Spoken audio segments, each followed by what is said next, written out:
जोहार साथियों। सभी लोगों के मन में है कि आखिर सीटेट का रिव्यू पिटीशन एक्सेप्ट हुआ या नहीं हुआ। तो दोस्त, आपको मैं पहले ही बताया था कि कोर्ट का बात को कोई नहीं जानता है कि सुप्रीम कोर्ट में रिव्यू पिटीशन कब एक्सेप्ट होगा। रिव्यू पिटीशन एक्सेप्ट होने के बाद उसका जजमेंट कब आएगा, आखिर फैसला क्या होगा, ये सब कोई नहीं जानता है दोस्त। आप कितना भी पूछ लें, कितना भी कमेंट कर लें, यह कोई नहीं जानता है। आप ग्रुप खेलते रह जाइएगा, कुछ भी नहीं होने वाला है। ये प्रक्रिया अब बहुत लंबी चलेगी। जेटेट वाले आप देख रहे होंगे कि कितने दिनों से कभी ये मंत्री, ये विधायक, मुख्यमंत्री की पत्नी कल्पना सोरेन तमाम पदाधिकारियों से मिल रहे हैं, लेकिन उनका फलाफल क्या मिल रहा है? कुछ भी नहीं मिल रहा है। लगभग 2 महीना उसका होने को है, उसके बावजूद भी उसका कुछ भी नहीं हो रहा है। वो लोग सोच रहे थे सुप्रीम कोर्ट से जजमेंट आने के बाद हमारी नियुक्ति तुरंत हो जाएगी, लेकिन हुआ क्या? बिल्कुल भी नहीं हुआ। ऐसा नहीं है कि सुप्रीम कोर्ट से जजमेंट आने के बाद तुरंत नौकरी हो जाएगी।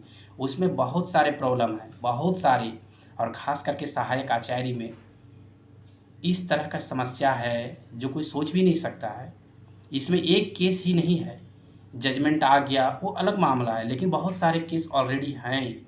अभी बहुत सारे सब्जेक्ट का एग्ज़ाम भी कैंसिल हुआ है, तो कैसे उसका रिजल्ट दे देगा बताइए? सोचने वाली बात है। बार बार वो मीटिंग कर रहे हैं, कितना भी मीटिंग कर ले, हालांकि हम लोग सीटेड भाइयों की तरफ से उनको कोई दिक्कत नहीं, आप जितना मीटिंग करें, आप स्वतंत्र हैं, बिल्कुल स्वतंत्र हैं। अगर आपको नौकरी की चिंता रहती ना, जेटेट वालों को अगर लगता कि हमें सच में लगता कि हम नौकरी लेना है, तो सुप्रीम कोर्ट नहीं गए रहते। और अगर सुप्रीम कोर्ट नहीं गए रहते तो उनकी नौकरी आज पक्का हो जाता। इलेक्शन से पहले सहायक आचार्य की नियुक्ति पूरी हो जाती, लेकिन वो सुप्रीम कोर्ट चले गए। सुप्रीम कोर्ट उस समय चले गए स्टे लगाने के लिए कि नहीं, अभी स्टे लगना चाहिए, और अभी वो चाह रहे हैं कि हमें नौकरी दे। बताइए, मतलब आप जिस तरह बोलिएगा उस तरह सरकार करेगी। आप ज़रा सोच लीजिए ना।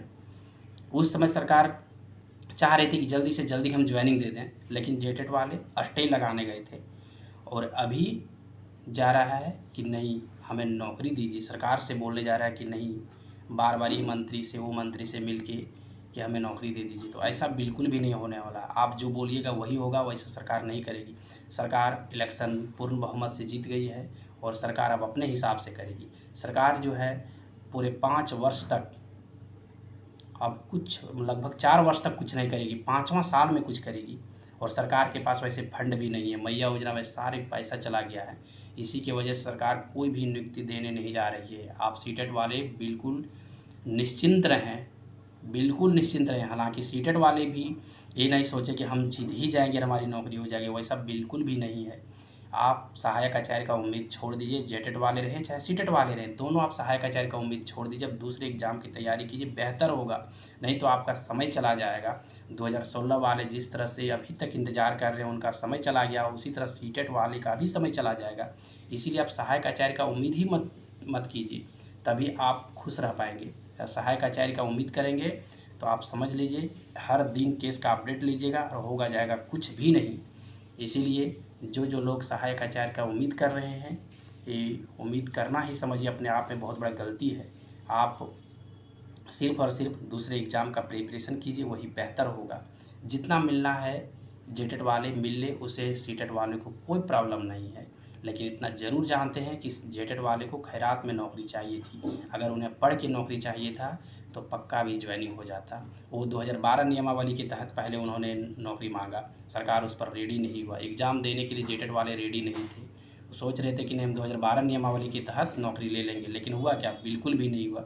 अबर चाह रहे हैं कि नहीं, हम सीटेट वालों को हटा के नौकरी ले लेंगे, देख लीजिएगा बिल्कुल भी नहीं होगा। आप चाहिएगा कि हम अपने हिसाब से कर लेंगे, तो वैसा होने वाला बिल्कुल भी नहीं है। सरकार जो चाहेगी वही होगा, लेकिन इन लोगों को लगता है कि नहीं, जेटेट वाले को हम जो बोलेंगे वही करेगा। वैसा ना कभी हुआ है ना कभी होगा। आप लोग हमेशा परीक्षा से डरे हैं, जेटेट वाले हमेशा एग्ज़ाम से डरे, हमेशा। 2012 नियमावली के तहत उन्होंने क्या मांगा कि हम एग्ज़ाम नहीं देंगे, इसीलिए अभी तक कुछ नहीं हो पाया। अगर उसमें एग्ज़ाम देने के रेडी हो गए रहते तो कभी ही सबका नियुक्ति हो गया रहता। रघुवर दास के शासन में ही नियुक्ति हो गया रहता इन लोगों का, एग्ज़ाम देने के रेडी होते तो। लेकिन वो एग्ज़ाम नहीं देना चाहते थे, और अबर जब सरकार एग्ज़ाम लेने लगी तो सीटेट वाले आ गए, तो समझिए कि अबर सीटेट को हटाने लगे। तो आप ज़रा सोच लीजिए। तो उन लोगों को अगर फ्री में नौकरी चाहिए तो फ्री में बिल्कुल भी नहीं मिलने वाला है। आपको यहाँ के बच्चों का भविष्य बर्बाद करने नहीं देगी सरकार। आपको पढ़ के ही नौकरी लेना होगा। आप चाहिएगा हम फ्री में नौकरी ले लें तो ऐसा कदापि नहीं होने वाला है। बहुत बहुत धन्यवाद दोस्त। जो चैनल पर नए हैं सब्सक्राइब करेंगे और वीडियो को शेयर करेंगे। बहुत बहुत धन्यवाद।